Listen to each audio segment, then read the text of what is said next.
Welcome back, guys, or if you are new here, my name is Tamara Todd and I create beauty video tutorials every second week of the month. Today I'm here with my model Kate and together we are showing you how to make white eyeshadow wearable. The white eyeshadow trend or Y2K trend has been with us for over a year and I wanted to make this trend a little bit more wearable, a little bit more glamorous. As usual, when creating strong eye makeup looks, I start with the eyes first. I have prepared Kate's skin and I have mentioned all of the products in the description box below, so do check it out if you're interested. In order to make white eyeshadow stay and also not to look cakey, it is really important to prime the eye first. So today I chose the NARS Soft Matte Concealer in the shade Chantilly, which is the fairest shade, which I am applying all over the eyelid, even up to the eyebrow. So I want this first base to be as pale as possible. So whenever I go over with a white eyeshadow, it has a good white base to adhere to. If you guys have ever worked with matte white eyeshadows, then you may already know that they're quite tricky to work with, as usually they're harder to adhere onto the eyelid and also can look a little bit cakey.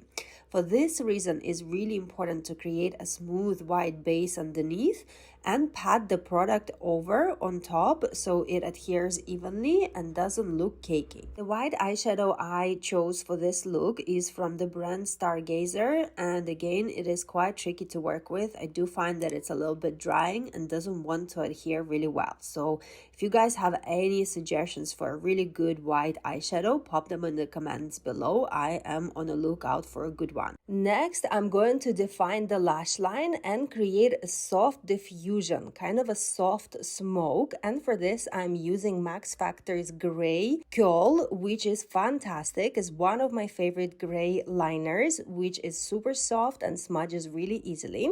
So I'm switching to a smaller shading brush from MAC, and with the small patting motions, I'm smudging the gray liner and creating the soft diffusion. At this stage, I also wanted to line the inner part of the eye on the waterline. This will close the eye a little bit, but this will add more definition near the lash line. And of course, we need to set every cream stage of this look with the powders. So for the eyeshadow, I chose the gray shadow from Charlotte Tilbury's Rock Chic palette. And I'm softly dabbing it over the smoke that I have created with the Max Factor's Curl. This will help the liner to set in place, stay there all day, and also will help to diffuse that line even further. Now with a softer gray eyeshadow, I also wanted to define the crease line. Kate has fantastic crease line and it is really easy to find it. So I'm just going in the deeper parts of her eyelid and adding that soft diffusion. At this stage, I also wanted to pop the middle of the eyes with a slightly shimmerier white eyeshadow. And this one is from Anastasia Beverly Hills Soft Glam palette. So once my eyeshadow is completed, I then can go over and draw the liner. I usually love gel liners for the clients and models' work, but you of course can use any liner that you prefer. Now guys, my tip when drawing liner is to start with your eyes open and looking right in front of you. Like this, it will be more clear how much space you have and where to drag that line. But if you are unsure, I have a full YouTube tutorial on how to create the feline eyeliner. I will pop it up here, so do check it out if you are struggling with your line work. By the way, guys, did you notice how many close-ups do I have for you in this new YouTube video? I am listening to your request and I know that you wanted to see more detail. I am here to deliver and here you got it. So let me know in the comments below if you enjoy such a YouTube video edit so I can create more of this in the future. And I also want to know whether you're watching my YouTube videos on your computer, tablet, or your phone. If you can leave a comment below stating phone, computer, or tablet, just so I know which format will be more suitable for the majority of you guys. Alright guys, now on to the foundation. So for today's look, I am using Lisa Eldridge Seamless Skin Foundation, which is self-setting foundation and requires a good skin prep underneath. Especially if you are more on the dry side, you will want to use thicker moisturizers in order for this foundation to look good on your skin. Kate just came back from LA and she's super tanned all over her body. However, using SPF 50 on her face, it is much fairer than the rest of the body. So my goal here is to even out the skin tone all over. For this reason, I have mixed in a little bit deeper shading of the foundation and the highlighting with Laura Mercier concealer under the eyes by mixing slightly lighter shades over there and merging everything together by tapping wet beauty blender all over the face so everything blends in from one shade into another seamlessly. So even though foundation may have felt a little bit too deep in shading at first, now as you can see guys, everything is flowing from one shade onto another and skin looks even all over. Next, I'm going to add cream blusher onto the cheeks and I will be quite generous with it. As much as I love the products from Charlotte Tilbury, this packaging is definitely not my favorite. I find that it gets really messy and it's really hard to disperse the product evenly when applying it straight from the tube. So I find that the best way of application is first to disperse it onto the palette or on the back of your hand, and then with a patting motion and the brush, applying it onto the skin. We will come back to the blusher as I will want to intensify it a little bit further, but for now I want to brush up the brows. Again, for this look I'm using my favorite gummy and I'm coating the eyebrows generously. If you haven't seen my latest video tutorial on how to tame unruly brows, I will pop the link up above so you can check it out. So once I coated the brows, I'm letting them sit so gummy can dry and I'm going to powder underneath the eyes first. Now guys, this is my new product and I know it's not new at all, but for me it is. I only tried it a few months ago.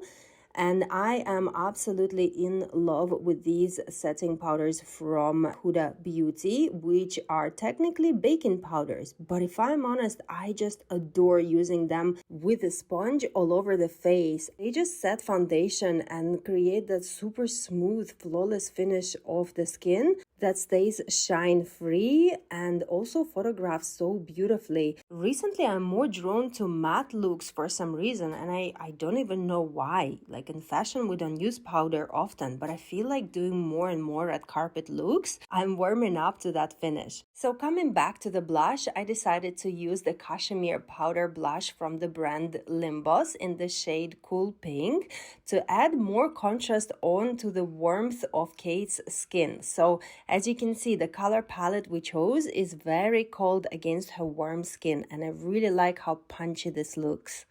And although I feel like this look does not need a lot of contouring, just lightly for the photography reasons, I'm dabbing these contouring shades from Charlotte Tilbury's Glowgasm palette. Nothing too strong. This look is not about strong definition on the contouring parts, but I find that all of these tiny details make the look photograph better. And before adding mascara, I am brightening the eyes with Tilbury's Eye Cheat.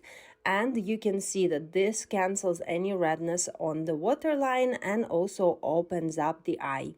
I have added mascara off camera and now I can finish the brows. Kate has fantastic brows and they're so easy to fill in, so I wanted the brow to be quite strong so it's not lost against such a strong eye makeup. So I'm starting from the outer part of the brow and as you can see, adding slightly darker shade, darker definition onto the tail of the brow.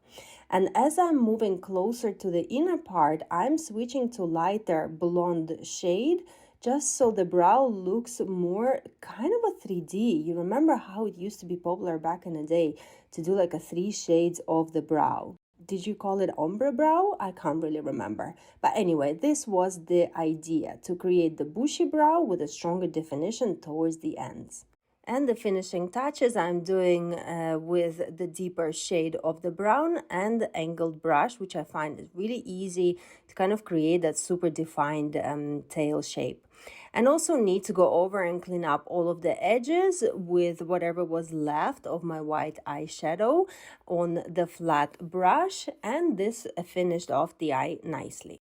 Now I'm going to show you one of my favorite lip color combos this summer. So I'm lining the lips using Anastasia Beverly Hills lip liner in muted mauve.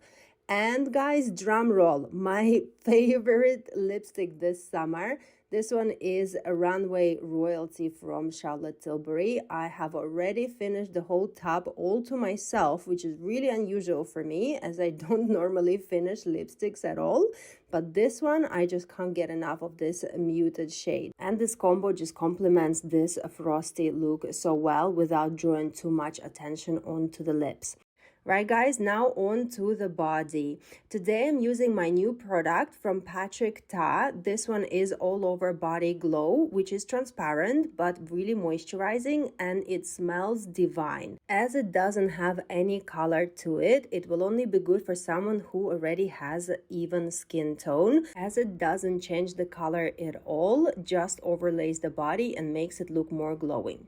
Right guys, final touches by Suit Me Up Hydrating finishing spray to melt that powder into the skin. Final hair brushings, and voila, the look is completed. I look forward to hearing in the comments how do you enjoy this look. I am absolutely obsessed. It photographed insanely on the iPhone and on professional camera, and as you can see guys, I barely needed any edit at all as it turned out so flawlessly. Also, don't forget to follow me on my Instagram for more beauty content. Also, leave a comment underneath this video and don't forget to subscribe. All of this will help the algorithm and for me to progress with this channel so I can create more gorgeous videos for you. All right guys, that's it from me this week. Thank you very much for watching and I see you on my next one.